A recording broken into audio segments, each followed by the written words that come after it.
பாஜகவுடன் கூட்டணி வைக்க வேண்டும், இல்லையென்றால் அழுது கொண்டே கூறிய ஷிண்டே.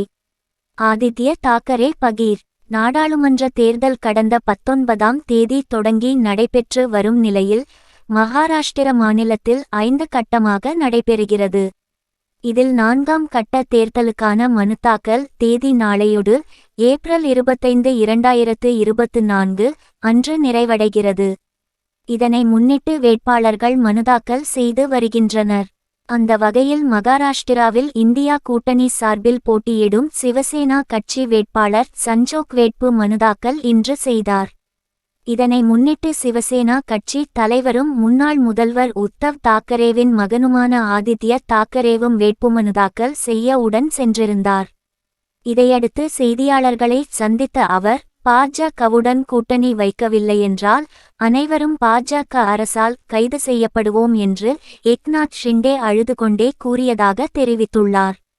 இதுகுறித்து அவர் பேசியதாவது, பாஜகவுடன் ஏக்நாத் ஷிண்டே செல்வதற்கு முன்பாக அவர் உத்தவ் தாக்கரேவை சந்தித்தார். அந்த சமயத்தில்தான் அவரது பணக்குடோன்கள் பாஜக அரசால் சோதனைக்கு உள்ளாக்கப்பட்டது. எனவே உத்தவ் தாக்கரேவிடம் பாஜகவுடன் கூட்டணி வைக்க வேண்டும் என்று ஷிண்டே கூறினார். மேலும் தனது தாடியை சொரிந்து கொண்டே அழத் தொடங்கினார்.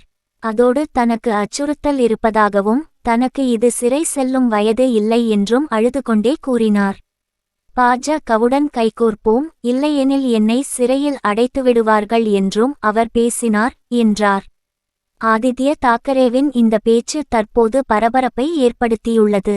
ஏற்கனவே பாஜகவில் சேர்ந்த பிறகு பாஜக வாஷிங் மெஷின் மூலம் ஊழல்வாதிகள் குற்றவாளிகள் குற்றமற்றவர்களாக மாறுவதாக எதிர்க்கட்சிகள் விமர்சித்து வரும் நிலையில் தற்போது ஏக்நாத் ஷிண்டே பாஜகவின் அச்சுறுத்தல் காரணமாக பாஜகவுடன் கைகோர்த்ததாக ஆதித்ய தாக்கரே கூறியுள்ளார்.